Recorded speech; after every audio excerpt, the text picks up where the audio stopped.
आज इस सभागार को देख के बहुत खुशी हो रही है। यहाँ उपस्थित अभी भगवंत भाई कह रहे थे कि काफिला बढ़ता गया, उन्होंने पूरी जर्नी बताई।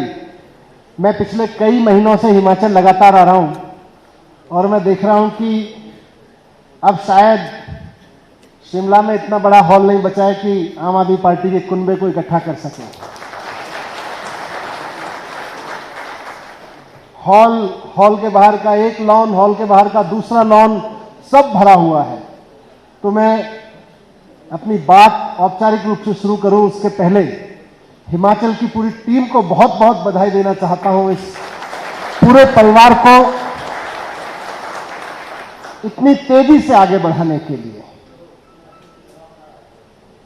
मंच पर उपस्थित हम सबके आदरणीय, हम सबके प्यारे और माननीय पंजाब के मुख्यमंत्री सरदार भगवंत मान जी, जो आप सब जानते हैं कि किस तरह से अरविंद केजरीवाल जी की पंजाब को दी गई गारंटियों के साथ और अरविंद केजरीवाल जी के विजन और मार्गदर्शन में काम करते हुए मैं कुछ महत्वपूर्ण चीज कहना चाहता हूं आज आपके सम्मान में सर। अरविंद केजरीवाल जी की दी गई गारंटियों पर काम करते हुए, उनके मार्गदर्शन और विजन पर काम करते हुए आज देश के सबसे तेजी से काम करने वाले इस सरकार के मुख्यमंत्री हैं। और मैं जब कह रहा हूं कि देश की सबसे तेजी से काम करने वाली सरकार के मुख्यमंत्री हैं तो मैं दिल्ली की तुलना में भी कह रहा हूं, दिल्ली के उप मुख्यमंत्री होने के नाते कह रहा हूं, क्योंकि दिल्ली में जब हमने 2015 में काम करना शुरू किया था तो वहां स्क्रैच से शुरू किया था। उस अनुभव को, उस विजन को आपने जिस तेजी से पिछले 5 महीने में आगे बढ़ाया है, एक देश का आम नागरिक होने के नाते और एक आम आदमी पार्टी का कार्यकर्ता अरविंद केजरीवाल जी का सिपाही होने के नाते जब जब मैं देखता हूं कि मान साहब ने ये गारंटी पूरी कर दी, वो गारंटी पूरी कर दी, ये काम करा दिया, ऐसे ऐसे काम करा दिए जो गारंटियों में भी नहीं थे, सर सीना चौड़ा हो जाता है। और सर इतना चौड़ा हो जाता है कि कोई फिर कह नहीं सकता है 56 इंच वाले हैं, 56 इंच से कहीं ज्यादा बढ़ जाता है सर। तो मैं सर बहुत मान सम्मान के साथ में आपको ये बात कहना चाहता हूं कि एक कुनबा बहुत तेजी से बढ़ा है। मंच पर हमारे साथी उपस्थित हैं भाई संदीप पाठक जी, डॉक्टर संदीप पाठक, जो हमारे और आपके तरह बहुत सारे साथियों की तरह अपने माँ बाप के उस सपने को साकार कर रहे थे कि बच्चा अच्छा पढ़ ले, अच्छे से पढ़ लिख ले तो आईआईटी में जाएगा।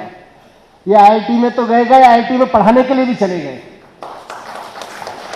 लेकिन उसके बाद लगा कि नहीं, आईआईटी में पढ़ाने से कहीं ज्यादा अच्छा है कि देश के उन बच्चों को जो हिमाचल के किसी सोलन में या किसी और कांगड़ा में कहीं किसी गांव में बैठे हैं जिनको स्कूल नहीं मिल पा रहा है, उनके लिए काम किया जाए। आईआईटी में तो पढ़ाई लेंगे, तो आईआईटी की नौकरी छोड़ के अरविंद केजरीवाल जी के सिपाही के रूप में निकल आए।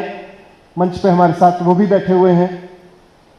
जब मैं बहुत पहले 2012 में शिमला आता था, जब सोचते थे कि आम आदमी पार्टी को कभी हिमाचल में जगह देंगे, आज तो कुर्सियां ही कुर्सियां हैं और हॉल ही हॉल है इससे, लेकिन जिस समय एक कुर्सी पर बैठने लायक आदमी नहीं होता होगा, उस समय से पार्टी के साथ बहुत सारे लोग यहां बैठे हैं। आज सुबह से मैं मिल रहा हूं, लेकिन 2 साथी हमारे महत्वपूर्ण मंच पर बैठे हैं, सुरजीत ठाकुर जी जो वर्तमान में अध्यक्ष हैं और राकेश आस्था जी जो लोकसभा इंचार्ज हैं, साथ साथ यहां बैठे सभी भाइयों बहनों। आज आपकी पार्टी आम आदमी पार्टी, जैसा मान साहब ने कहा, देश में सबसे तेजी से बढ़ती हुई पार्टी है। सिर्फ हिमाचल में ही नहीं है, ऐसा नहीं है, पर हिमाचल के गति को देख के गर्व हो रहा है, लेकिन देश भर में बढ़ रही है।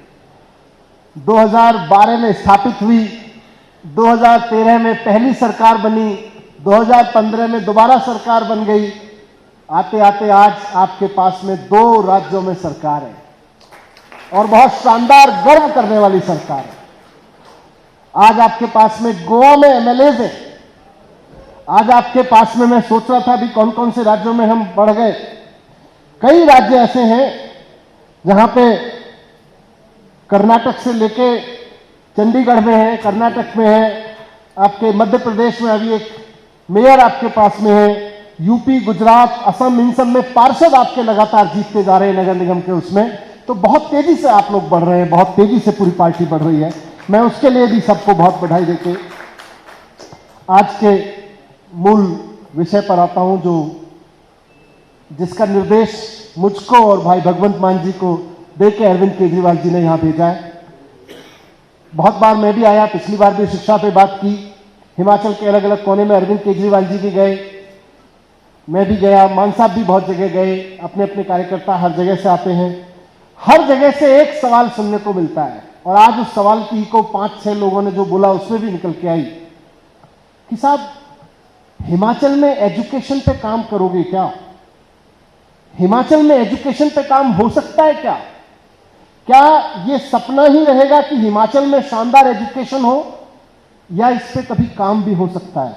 ये जगह जगह से सुनने को मिलता है। इतने सारे लोग, मैं जिस विधानसभा से पटपड़गंज में आता हूं वहां हिमाचल मोहल्ला है, एक यहां से लोग गए हुए हैं, वहां हिमाचल मोहल्ला में रहते हैं मंडावली में। पटपड़गंज की सोसाइटी में 2 अपार्टमेंट है, दोनों का नाम है ऊना अपार्टमेंट। ऊना अपार्टमेंट के नाम से, हो सकता है आप में से कुछ लोगों के रिश्तेदार वहां रहते होंगे, जानकार वहां रहते होंगे। हिमाचल के बहुत लोग मेरी विधानसभा में रहते हैं। वो कहते हैं मनीष भाई दिल्ली में तो हो गया, लेकिन हिमाचल में करोगे तो बात बनेगी, हिमाचल में होगा तो बात करेंगे। मैं उनको भी यही कहता हूं और आज यहां भी कह रहा हूं कि ये मैं नहीं कर पाऊंगा, ये भगवंत भाई नहीं कर पाएंगे, ये अरविंद केजरीवाल जी नहीं कर पाएंगे। हम सबके साथ मिलके, हम सबके कहने, सुनने, समझने, समझाने के बाद हिमाचल के युवाओं को करना पड़ेगा, हिमाचल की जनता को करना पड़ेगा। और सबसे पहली बात, इंपॉर्टेंट बात, हिमाचल के वोटर को करना पड़ेगा। हम तभी कर पाएंगे, अरविंद केजरीवाल जी तभी कर पाएंगे, भगवंत भाई तभी कर पाएंगे जब पहले हिमाचल के वोटर को उस पर बटन दबाना पड़ेगा कि आज हम शिक्षा के लिए बटन दबा रहे हैं। बहुत चीजों के लिए बटन दबाते हैं, कांग्रेस के लिए बटन दबा दिया, कांग्रेस को देखा 5 साल तो लगा यार गलती हो गई, फिर बीजेपी के लिए बटन दबाया, फिर बीजेपी को देखा 5 साल, फिर लगा यार गलती हो गई, फिर वापस कांग्रेस के लिए बटन दबाया, फिर बीजेपी के लिए बटन दबाया। हमेशा बदल बदल के बटन दबाते रहे हैं, लेकिन किसी भी बटन ने हमारे बच्चों के स्कूल नहीं बनवाए, किसी भी दबाए बटन ने हमारे स्कूलों के लिए शिक्षक नहीं दिए, किसी भी दबाए गए बटन ने हमारे स्कूलों में अच्छी शिक्षा नहीं दी। आज मैं आपके बीच में आया हूं, भगवंत भाई आपके बीच में आए हैं, अरविंद केजरीवाल जी के 2 सिपाही आपके बीच में आके अरविंद केजरीवाल जी की तरफ से गारंटी दे रहे हैं कि एक बार शिक्षा के नाम पे बटन दबाइए, शिक्षा की गारंटी हमारी। यकीन नहीं आता तो दिल्ली में देख लीजिए, यकीन नहीं आता तो बहुत दूर जाने की जरूरत नहीं है, पंजाब में देख लीजिए। पंजाब में तो यहां हिमाचल के लोग, पंजाब के लोग घूमने आते हैं तो हिमाचल गाड़ी उठा के आते हैं, और हिमाचल के लोगों को लगता है शॉपिंग करनी है तो पंजाब के मार्केट में जाके शॉपिंग करते हैं। ऐसा होता है, मुझे बहुत लोग मिलते हैं तो कि भाई चलो परिवार के साथ शॉपिंग करके आते हैं, तो वहां कहीं जाके पंजाब के किसी हाईवे पे बैठ के खाना खा रहे होते हैं, परिवार के साथ में बैठ के घूमने जाते होंगे। जाके देख लीजिए, अभी तो 5 महीने की सरकार हुई है, लेकिन 5 महीने के अंदर अंदर पंजाब के स्कूलों में भी परिवर्तन आना शुरू हो गया है। पंजाब में आते ही भगवंत मान जी ने शिक्षा का बजट बढ़ा दिया। पंजाब में आते ही भगवंत मान जी ने व्यवस्था कर दी कि अब पंजाब के टीचर्स की भी ट्रेनिंग हम सिंगापुर, फिनलैंड, ब्रिटेन, इन देशों में कराएंगे। और पंजाब के बच्चे कनाडा पढ़े जाते हैं। मान साहब का कहना था भाई कनाडा वाली एजुकेशन यहां लेके आनी है तो अपने प्रिंसिपल्स को हम कनाडा भेजेंगे ट्रेनिंग के लिए। देखिए तो सही कनाडा वाले क्या पढ़ा रहे हैं, शुरू करवा दिया है काम। IIM अहमदाबाद और इंदौर में पंजाब के प्रिंसिपल्स और शिक्षा अधिकारियों की ट्रेनिंग की जा रही है। ये सारे काम शुरू हो चुके हैं केवल 5 महीने में। लेकिन एजुकेशन ऐसा काम है जिसका रिजल्ट आने में 1-2 साल लगते हैं। 1 साल के अंदर अंदर पहला रिजल्ट जब आपको आएगा, लेकिन चर्चा शुरू हो गई। और दिल्ली में तो 7 साल हो गए काम करते हुए। यहां अभी कुछ भाइयों ने पूछा, अमित चोपड़ा जी सोलन से पूछ रहे थे कि हिमाचल में सरकारी स्कूलों की हालत बहुत खराब है, पानी नहीं है, टॉयलेट नहीं है। पंजाब में भी यही हाल था। 5 महीने हमारी सरकार बने हुए हैं और 2 महीने 3 महीने पहले अरविंद केजरीवाल जी ने और मान साहब ने मुझे आदेश दिया कि जाके एक बार स्कूल भ्रमण करके आओ मुख्यमंत्री जी के इलाके के। तो मैं चन्नी साहब के हलके में, चन्नी साहब की विधानसभा में स्कूल देखने गया। मुझे लगा यार पहले भी मंत्री थे कैप्टन साहब के समय भी, अभी मुख्यमंत्री हैं, कम से कम अपने इलाके के स्कूल तो ठीक करा रखे होंगे। वहां भी गया तो वहां भी अमित भाई टॉयलेट नहीं था स्कूल में, वहां भी पानी नहीं था। और किसी ने सही पूछा, चलो ये तो बात की सुविधाएं हैं, पढ़ाई नहीं थी वहां। टीचर, एक टीचर को 5-5 क्लास दे रखी थी, ये हालत थी। दिल्ली में जब हम 2015 से पहले जाते थे तो दिल्ली में तो बड़ा नाम होता था, ये जी फलाना खड्डे वाला स्कूल है, फलाना टेंट वाला स्कूल है, ये हालत होती थी। लेकिन 2015 से दिल्ली में काम करना शुरू किया और अब पंजाब में काम करना शुरू किया है। एक कसम है अपने अंदर, ऐसा नहीं है कि राजनीति में बैठे हैं, एक संकल्प है अपने अंदर और एक विश्वास है कि अगर देश में कुछ भी कोई तरक्की का सपना देखता है तो शिक्षा के बिना पूरा नहीं हो सकता वो सपना। सोच के देख लीजिए, बाहर बैठे लोग सुन रहे हैं इस बात को और ध्यान से, कि अगर किसी इंसान की तरक्की को देखना है तो उसकी तरक्की लूट खसोट के कोई अलग बन जाए, फिर उसके बाद जेल फेल चला जाए, अलग बात है, या उसके बच्चे बिगड़ जाए। लेकिन अगर तरक्की देखनी है तो देखिए कि पढ़े लिखे लोगों की तरक्की होती है, उसी परिवार की तरक्की होती है जो अपने शिक्षा पे काम करता है, उसी मोहल्ले की, उसी गांव की, उसी कस्बे की, उसी राज्य की तरक्की होती है जो शिक्षा पे काम करता है। अगर भारत को नंबर 1 बनाना है तो एजुकेशन पे काम करना ही होगा, उसके अलावा हमारे पास विकल्प नहीं है।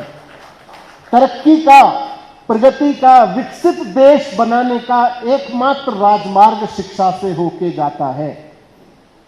वो पंजाब की तरक्की हो या हिमाचल की तरक्की हो, दिल्ली की तरक्की हो, हर जगह का राजमार्ग केवल और केवल स्कूलों से होके जाता है। हमारा काम, मान साहब सीएम है, उनका काम केवल और केवल फैसिलिटेटर का है। इस तरक्की को संभव बना सकता है केवल और केवल टीचर। दिल्ली की शिक्षा क्रांति को संभव करके दिखाया दिल्ली के टीचर्स ने, पंजाब की शिक्षा क्रांति को संभव करके दिखा रहे हैं पंजाब के टीचर्स। आने वाले समय में हिमाचल की शिक्षा क्रांति को भी संभव करके दिखाएंगे हिमाचल के टीचर्स।